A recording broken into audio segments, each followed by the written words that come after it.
మనం కొన్నిసార్లు సైన్స్ ని నమ్ముతాం, మరికొన్నిసార్లు నమ్మం.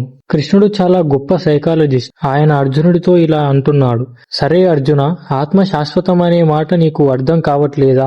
పోనీ ఆత్మ కూడా శరీరంతో పాటే పుడుతుంది, చనిపోతుంది అనే నీ లాజిక్ ప్రకారమే ఆలోచిద్దాం. అలా అనుకున్నా కూడా నువ్వు ఏడవాల్సిన పని లేదు. వినడానికి వింతగా ఉన్నా దీని వెనుక ఉన్న అసలు కారణం ఏంటో ఇప్పుడు మనం ఈ శ్లోకంలో చూద్దాం.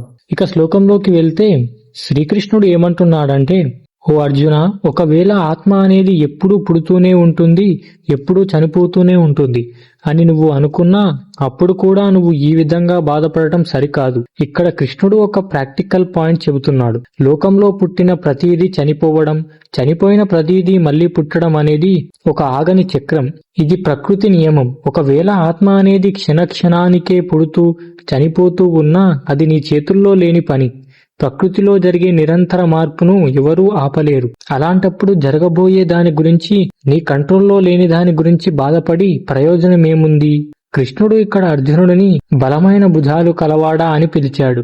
అంటే నువ్వు గొప్ప వీరుడివి, ఇంత చిన్న విషయాన్ని అర్థం చేసుకోకుండా ధైర్యం కోల్పోవడం నీకు మంచిది కాదు అని హెచ్చరిస్తున్నాడు. ఆత్మ శాశ్వతమని నమ్మినా లేదా శాశ్వతం కాదని నమ్మినా రెండిటిలోనూ ఏడవడానికి కారణం లేదని శ్రీకృష్ణుడు లాజికల్ గా నిరూపిస్తున్నాడు.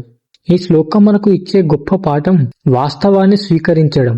అంటే మన జీవితంలో చాలా విషయాలు మన కంట్రోల్లో ఉండవు.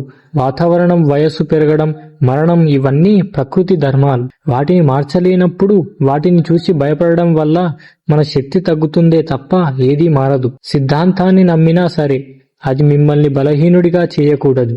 కష్టం వచ్చినా నష్టం వచ్చినా అది జీవితంలో ఒక భాగమని స్వీకరించండి. రేపు ఏమవుతుందో, ఆత్మ ఎక్కడికి వెళుతుందో అన్న చింత కంటే ఈ రోజు మీ ముందున్న బాధ్యతను సరిగ్గా నిర్వహించడం ముఖ్యం.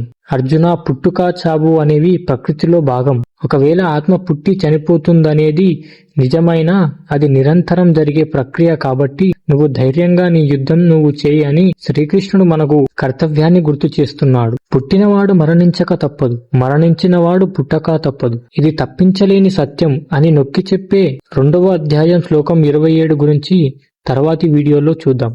హరే కృష్ణ.